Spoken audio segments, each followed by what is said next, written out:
Okay. Yeah.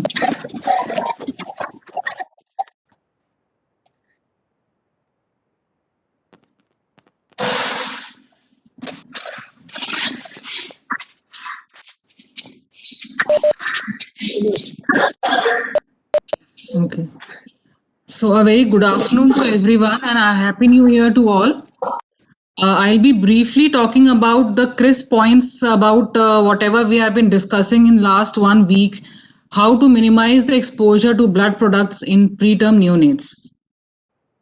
So we have to, talking about blood transfusion in neonates, we have to accept that it is a very, very crucial part of treatment in NICU. And preterm babies, because of their morbidity profile, are much more likely to receive blood transfusions. But apart from doing good, we have to be aware that blood transfusion can cause adverse effects like any other drug or therapy. So it becomes extremely crucial that we should transfuse blood to neonates when it is only strictly needed. And how do we do that?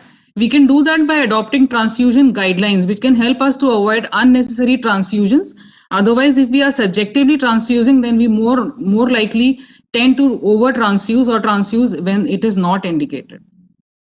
So when we talk about harms of blood transfusion, we have to be a little aware what can be the harms of blood transfusion. So common transfusion adverse events in any age group could be mismatched transfusions, transmission of infection, metabolic complications, volume overload, and immunological reactions. And many of these can be prevented by strict monitoring or early identification and then early redressal of the problems. But something which is unique about harmful effects of blood transfusion in preterm neonates is that it leads to increased incidence of intraventricular hemorrhage, necrotizing enterocolitis, retinopathy of prematurity, and chronic lung disease, and it even increases the mortality. And the worst part is that most of the times we will not be able to immediately do anything. These are the effects which will happen after the transfusion is over. So once the blood has been transfused, we have literally no control over these side effects that the blood transfusion will have on preterm neonates. So packed cell transfusion are the commonest blood component which we transfuse in a newborn, in a neonatal ICU. So what we need to understand is that cross matching is absolutely mandatory in any packed red cell transfusion. It has to be transfused at the rate of 15 ml per kg. It has to be transfused over 2 to 4 hours. And we also need to understand that if the baby is stable already on feeds, we can continue the baby on feeding. There is no need to start IV fluid and stop feeding. And as in any other procedure that we do in a neonatal ICU, maintain strict asepsis. That is extremely crucial when we are piercing the bag and we are transferring the contents, the blood products into a syringe. So all those things we have to be absolutely careful about strict asepsis. And we also need to understand that there is no need for routine furosemide in between or after the blood cell transfusion is over. Platelet transfusion is the next most common transfusion that we do in a neonatal ICU. Cross-matching is not mandatory. 10 ml per kg of platelets have to be transfused over 30 minutes. So we have to be aware that the transfusion has to go quickly. And the transfusion also has to be started immediately because the platelets are kept at a temperature of 20 to 22 degrees. So we really don't have to worry about that we'll be transfusing cold platelets. So it is almost at room temperature. So the moment we receive the platelets from the blood bank, we can immediately transfuse it. Feeds can continue like we do that in the PRBC transfusion.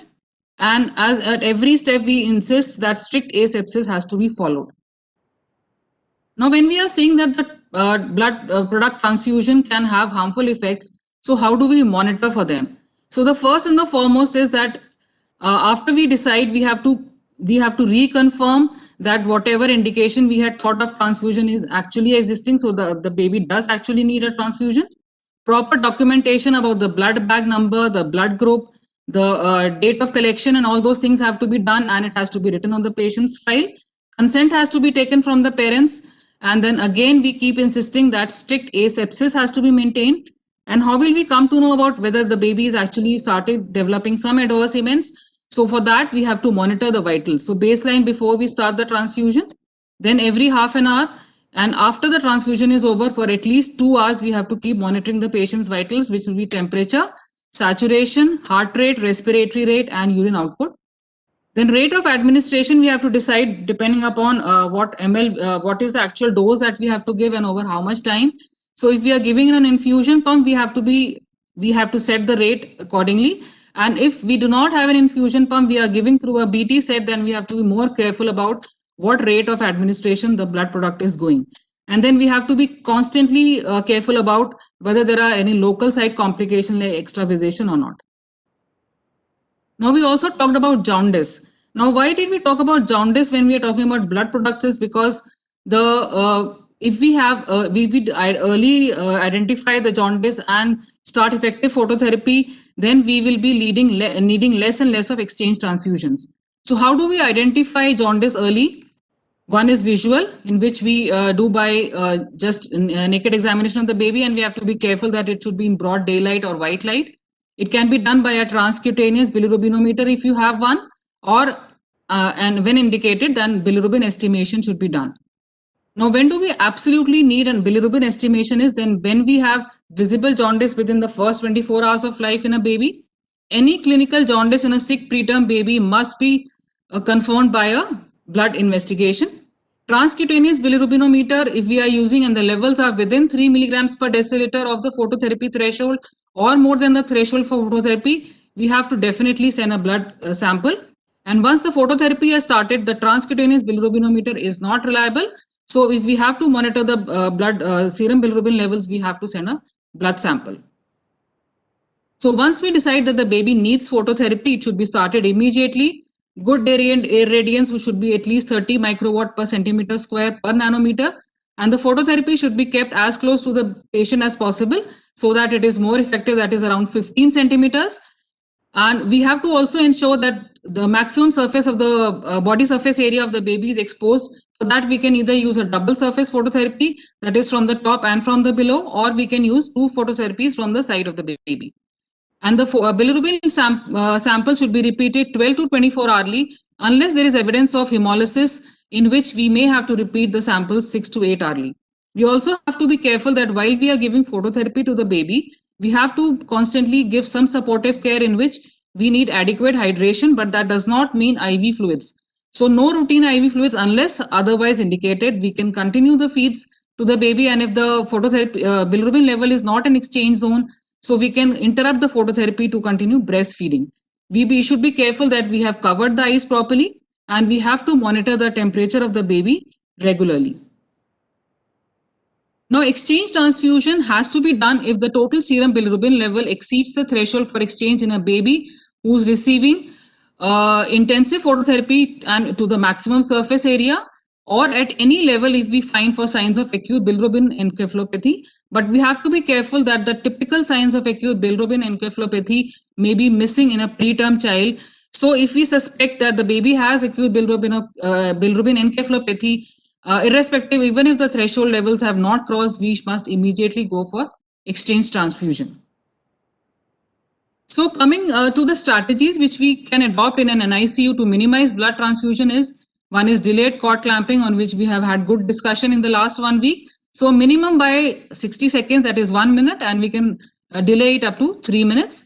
Then minimizing losses in blood sampling, that we have to avoid unnecessary blood sampling, and then only blood sampling, the volume which is actually required for the investigation should be done. Early iron supplementation in all preterm babies at 2 weeks should be started at the rate of 2 to 4 milligrams per kg per day. Then we have to use standard guidelines for transfusion so as to avoid unnecessary blood transfusions. And effective phototherapy has to be given, that is good irradiance, and then exposure to the maximum surface area of the body surface area of the baby, so that we can avoid most of the exchange transfusions. So coming to the end, it is extremely crucial that we maintain a delicate balance between the good and the possible harms that a blood transfusion can do. Thank you so much.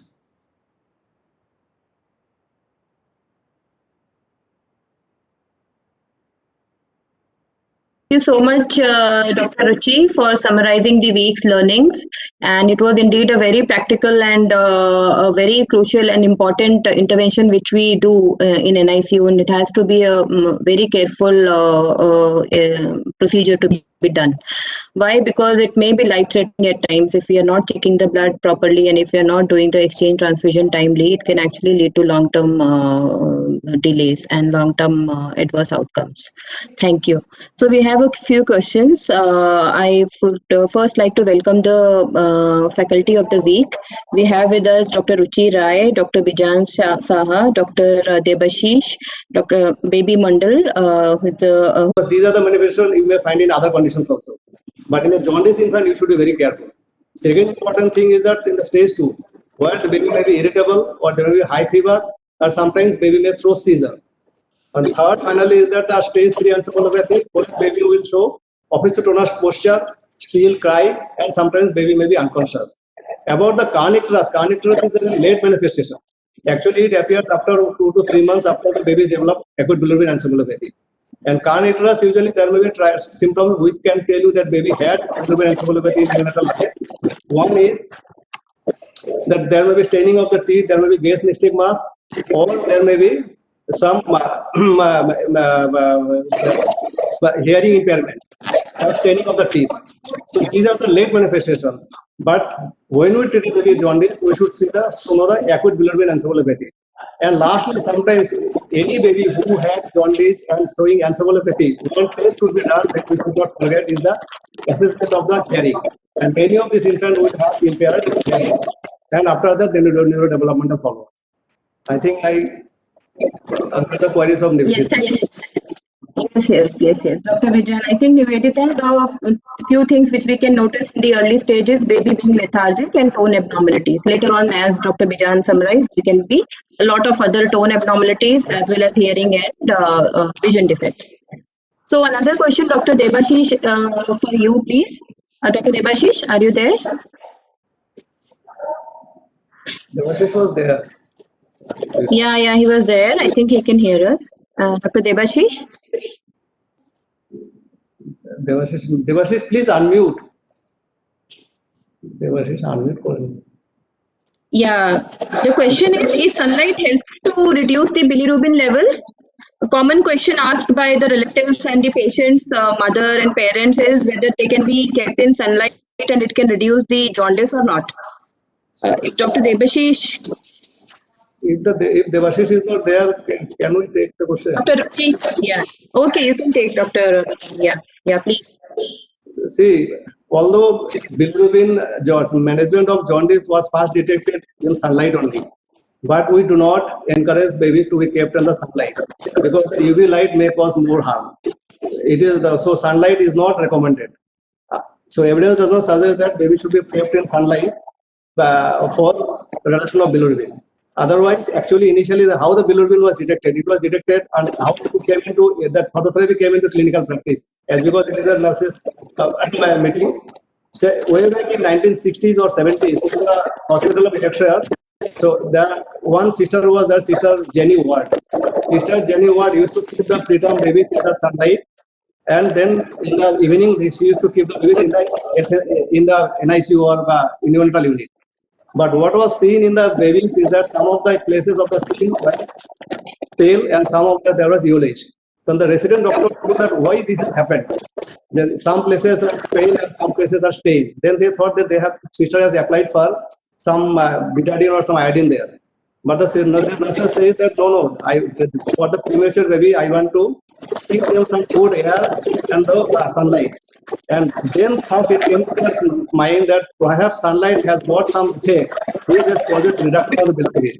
And another thing came to their mind when the sample was kept, and this sample was used to beside the window, and where the sunlight fell through the window, in the serum there was some change in the color. So that gave the actually fast clues to start phototherapy as the management of jaundice. Although it was started with sunlight, but sunlight is not recommended for reduction of bilirubin or management of neonatal jaundice.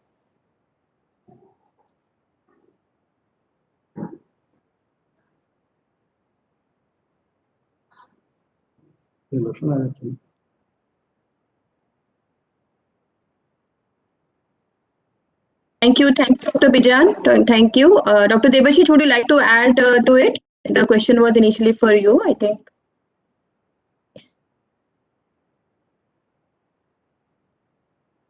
You're muted. You're muted.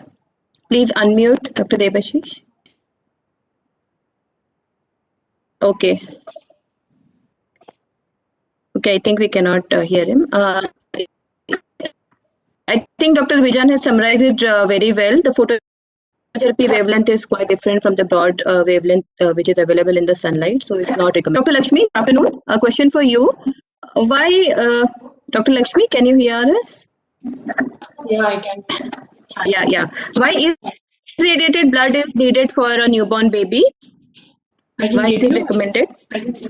Irradiated blood. Irradiated and leukoreduced blood. Irradiated and leukoreduced blood is very much important because it reduces the transmission of CMV virus through the blood transfusion by giving leukodepleted filters and irradiation. And irradiation also reduces the incidence of graft versus host disease. This graft versus host disease is very similar to rejection when we see in transplant or post-transplant. So to reduce the incidence of graft versus host disease also, it is recommended to use irradiated and leukodepleted blood transfusion, more so in a preterm infants, because preterm infants are all immunosuppressed babies. So it is the standard of care, especially when you are using a larger volume of blood in exchange transfusion. I think we should go for an irradiated leukodepleted blood transfusion. Right. Thank you, Dr. Lakshmi. So, the important lesson to be learned is whoever is on floor, who is ordering the blood and who is receiving the blood for blood bank, you should always mention while you are ordering for blood that it should be preferably irradiated and leukoreduced whenever we are transfusing the newborn because of the reasons mentioned by Dr. Lakshmi. Okay, Dr. Ruchi, next question for you, please. What all to check for once the blood bag is received from the blood bank to the NICU, the person who is receiving and the staff and the whole team, what all should they take care of before actually connecting the blood to the newborn? Dr. Ruchi? Okay. Yeah, so once we receive the blood product from the blood bank, we need to cross-check again whether we actually need to transfuse the blood or not. Then we need to check on the particulars which are written on the blood bag. So we need to check on the name of the baby. We need to check the blood group which is mentioned in what is a donor blood group. We need to check when the blood was collected and when the blood is going to expire. So is it during its shelf life only? And then we need to take the consent from the parents. We have to explain to the parents about that we are about to transfuse the product to the baby. After taking a proper consent, we take the baseline vitals of the baby, in which we take the temperature, the heart rate, the respiratory rate, the saturation monitoring, and then we can start the blood product.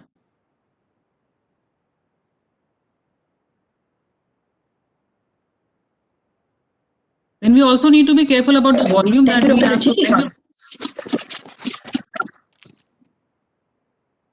Right. So the bottom line is we should not assume that it has already been checked in the blood bank and we need not check it and be blindly connected to the newborn. Always check the indications for which we had actually ordered for the blood. Check the blood group again, cross-matching again, bag number and the bag number on the order number as well as on the blood bag. So all these things are very important to prevent life-threatening adverse outcomes, adverse reactions. So coming to the next question, Mr. Ramesh, can you hear us?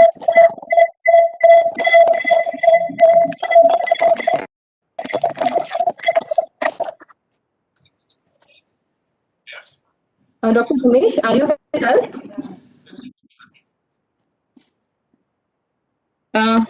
No. Okay. Dr. Debashish, can you now actually unmute and tell the adverse reactions which we need to look for, the team should look for whenever just after connecting the blood, immediately after that, what can be the adverse reactions? What should we look for? We are saying that there can be adverse reactions. So what are the reactions and how do they manifest?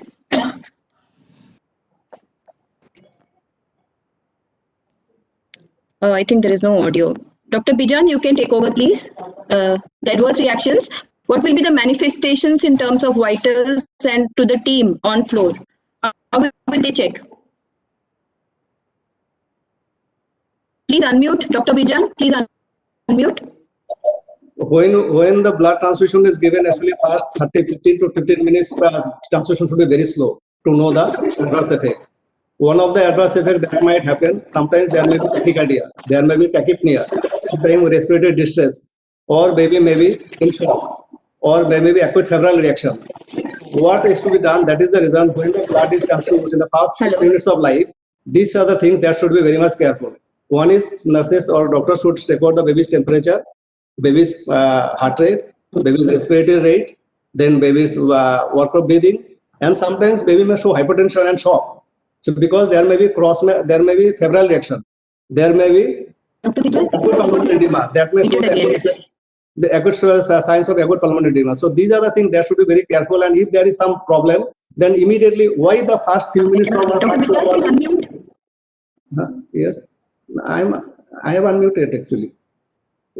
Hello, am I audible? Not able to hear. I think he wanted to say that monitor the vitals, give the blood slowly in the first in a few minutes. Check for the heart rate, which can be, there can be tachycardia or bradycardia both. There can be skin changes. There can be increase in the FiO2 if the baby is on ventilator, or there can be respiratory distress. These are the signs which we need to look for in the early stages of the transfusions to know the adverse effects. Dr. Ashok Tirari, please. Sir, can you just summarize the week? I think that's all with the questions. So thank you so much. I think we are nearing end of 9th week. Sir, unmute. And sir, we cannot hear you. Unmute, sir. Yeah, I am unmuted. We can hear, sir. Sir is audible. Yeah. So we are ending week 9, and tomorrow and day after there will be a quiz for week 9, which is going to be there. I'm so happy to see that each day we have like nearly 140 to 160 queries which are there in your forum, which all of you have really answered well. And I must put on record the hard work during this week, which has been done by Ruchi, Lakshmi, and Dr. Debasis, and then John and Ramesh Gautam, in addition to Pratima, who is working backhand, and Baby Mondal. So I think without your support, this would have not been possible to steer nearly 4,600 nurses who are on the platform. And I wish you all a very happy New Year to you and your family. And we look forward in future also such type of support, because it will continue in times to come for doctors and nurses. Thank you so much for coming together today for this virtual meet. Thank you so much. All the best. Thank you, Pratima. Thank you, sir. Thank you.